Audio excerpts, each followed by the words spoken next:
All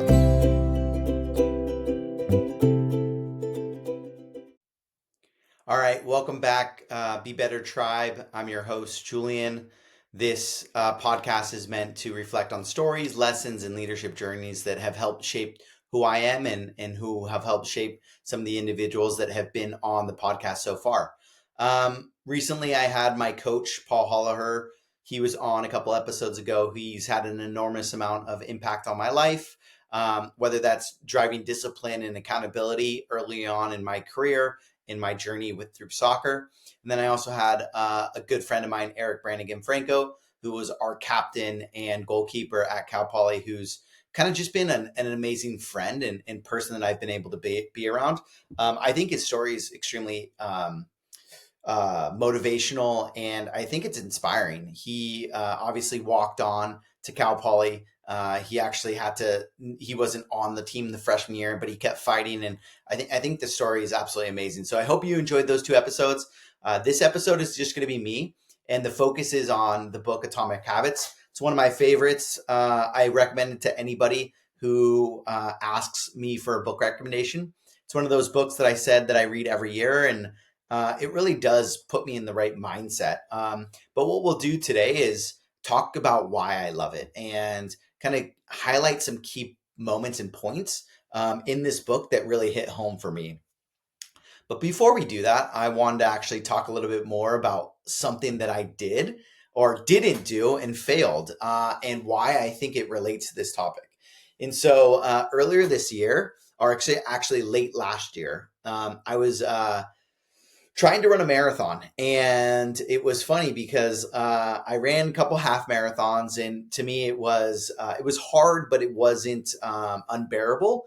I did train somewhat for those marathons, but it wasn't something that I spent a ton of time training for. But then, I kept getting injuries. I kept pulling my calf, and I kept pulling my calf for probably the last, call it 5 to 8 years. And it's probably because I'm in my mid to late 30s, not mid 30s. I'm in my late 30s. So over my mid 30s to late 30s, I've been pulling my calf muscle, and it's been both legs. And it really has to do with me not stretching and not taking care of my body. But I had the brilliant idea that I was going to be able to sign up for a marathon. And I did give myself about 3.5, 4 months when I first signed up that I was going to train.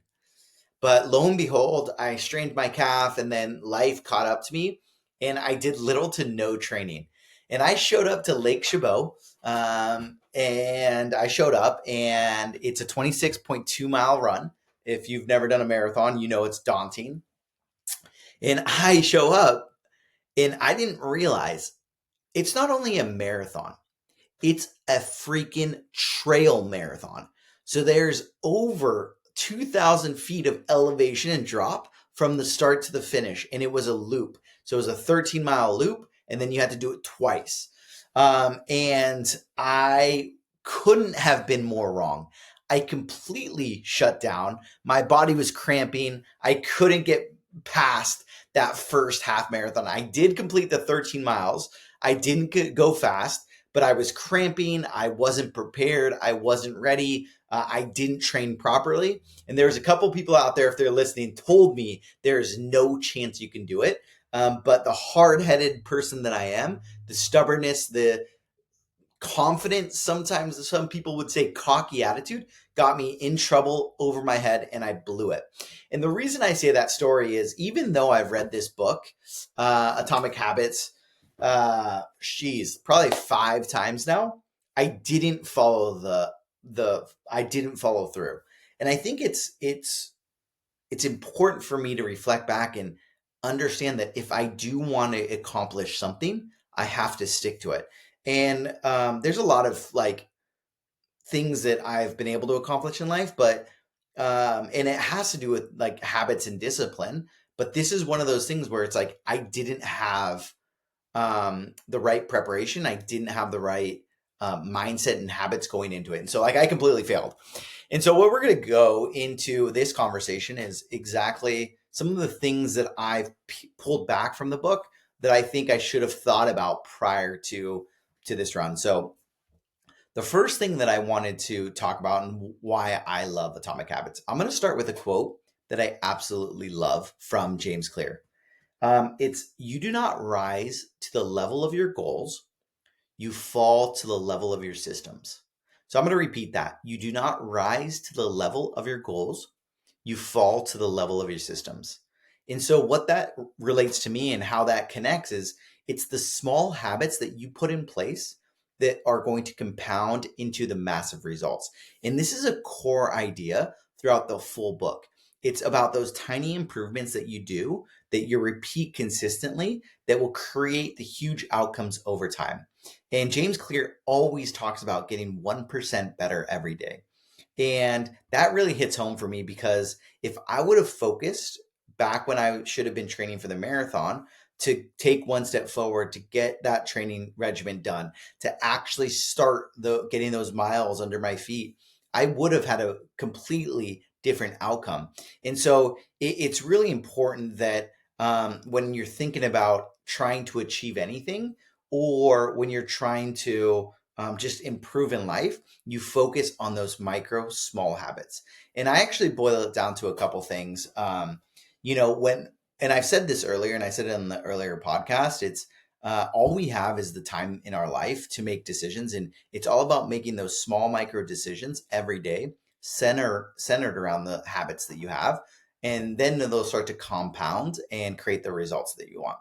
And so for me, it could have just been building that system in place, creating the plan to execute that running, the goal of running, and then it would have hit it. So it would have been something like running 10 minutes in the day to start off. It would have been something that was a little bit smaller and tiny to actually get to where I wanted to go. All right. So I'll reflect back like Atomic Habits, why I love it. Number one is you do not rise to the level of your goals, you fall to the level of your systems. So focusing on small habits so that you can compound to create those massive results. Second thing, second quote that I love that I pull out from this book, James Clear's Atomic Habits: every action you take is a vote for the type of person you want to become. So I'm going to say it one more time. Every action you take is a vote for the type of person you want to become. And this quote is centered around identity change is the real driver of behavior. So one of the most important things to me is the way in which we're framing our goals and our habits. And it starts with identity. So James Clear, I actually show, if you're actually watching this on YouTube, or if you're listening, if you don't have this book, again, I'm going to continue to highly recommend it. But it's the 3 layers of behavior change, and I'm trying to show it right here. All right. So the 3 layers of behavior change, and you're going to see right in the middle is identity. Okay. And then right after it is processes. And then the outer circle is outcome. And so why I think this is so important is because when we think about a lasting habit, or we think about a big behavioral change, what you're going to want to focus on is first what you believe you are yourself, like who you are. And that starts with like the identity that you set for yourself. And I think what some of the examples that he gives, which I think are very impactful, which again relates back to the marathon that I failed, is I'm trying to run, or I'm trying to complete a marathon. The way he frames it is you would want to switch that to I'm a runner, so that when you're starting to develop these habits, you already have that center of identity so that you can build the habits around them. And so like, let's say you want to become you want to read more. So instead of saying I'm trying to read more, I'm a reader. Let's say I'm trying to eat healthy. I'm someone who takes care of my body. I'm trying to be good in sales. I'm a sales professional. And so like there's things that you can do to kind of reframe how you're building these habits by clearly identifying the identity that you're trying to become. And so I think that is like a key element that we often miss, because once we become that type of person, it'll then start to snowball into the habits that you create and then allow you to make the decisions that you want. And so another thing that he talks about in the book is and what he talks about is like addiction and how you can like try to get over it by first stating, and it's not this easy, not trying to articulate that it is just you say it once and it's done. It's definitely a work in progress, but um, like if you're trying to quit smoking, it's like I'm not a smoker. I do not smoke. So really changing that identity and that habit. And then so the identity is in the circle right in the middle. And then right after is the processes and the systems. So it's what you do and how you do it. So it's very important. Again, the quote above is you rise to the level of systems that you have, not your goals. And so this is where the process is. You really need to clearly identify what you need to do. And so like if I relate it back to the marathon that I was trying to run, it's every day. What did I need to accomplish? And so like what was my path? What was my plan? And to even make that more stickier for processes, it's putting my shoes out prior to going to bed. It's getting my workout gear ready to go. It's getting the time that I was going to actually do it. It's potentially having somebody as part of the systems that's going to hold me accountable. So that's getting a coach, or that's having one of my friends or a family member hold me accountable for continuing to hit those systems and processes and habits that I've outlined for myself. And so it's probably one of the reasons why I'm doing this podcast is I think it's helping me stay accountable to this weekly reflection on some of the things that have impacted me, which is truly definitely helping me become a more well-rounded person. And so those processes, those systems, it's extremely important.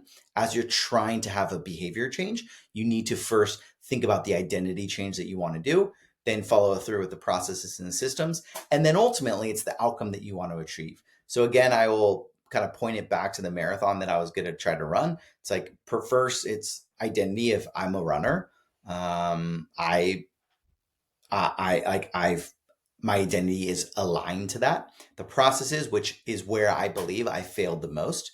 The runner piece, the identity, I think I checked it because I've done a couple of those half marathons, but I could definitely work on that identity. However, it's the processes. I missed that pretty significantly. Didn't have a strong enough plan. Didn't hold myself accountable for those habits. I let my days skip away from me where I let multiple days go where I didn't train or work out. And then the outcome, I knew what I wanted to do, but I didn't continuously like focus on it. So some things that I could have done is I could have written down the results that I did every day.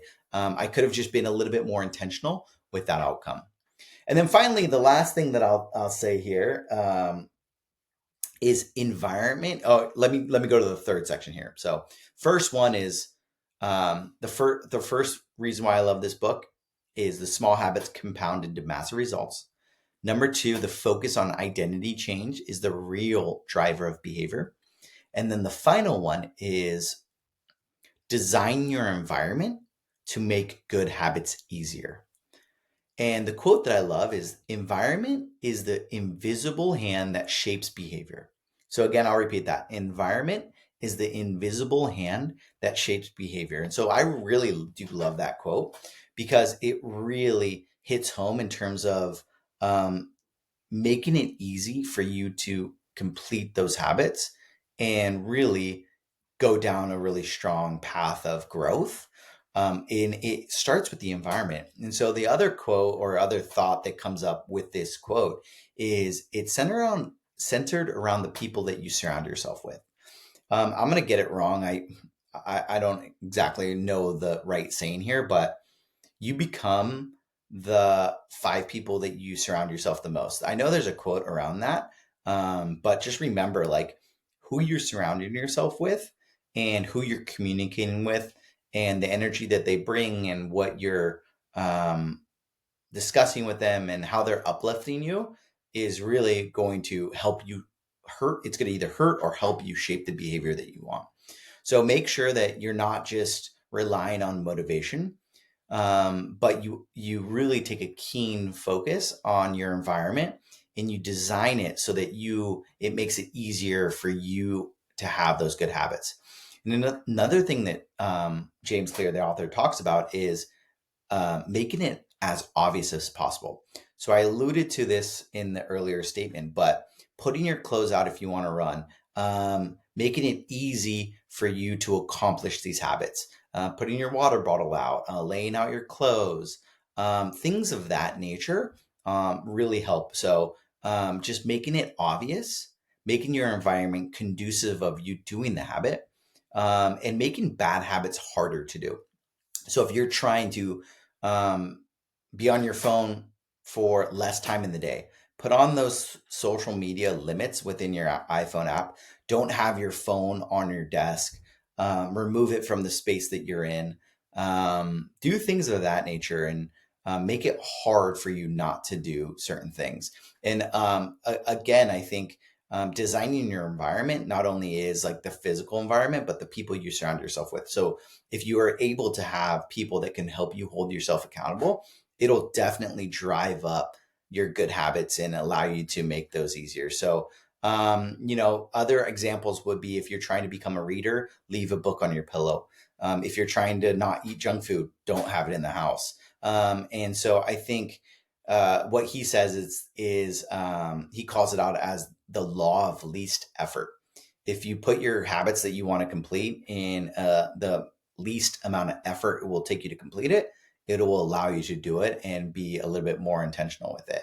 And so those are the three things. I will highlight it again here, but really, I wanted to call myself out. I wanted to make sure that I shared a story that was not me hitting these. It was actually me failing. Even though I read this book 5 times, I'm still struggling to actually apply it to everyday life. But what I would say, it gives me a sense of like confidence that I can do it next time. And I guess I'll call myself out here. It's March 9th, 2026. And so like my goal is this year, I'm going to complete a marathon. And so hopefully this group will hold me accountable. Hopefully I'll be able to get this done.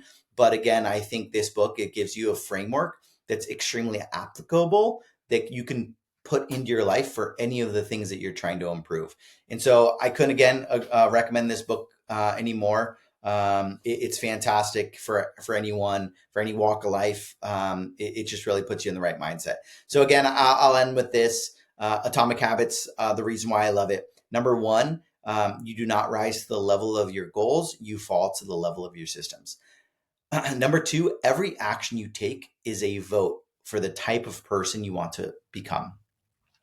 And last but not least, number three is environment is the invisible hand that shapes behavior. So I hope you enjoyed this reminder. You can always shoot a text, give the phone line a call. It's 831-471-7888. Once again, it's 831-471-7888. Thanks so much for joining. Always remember to wake up smiling, enjoy the ride, and always be better. Over and out.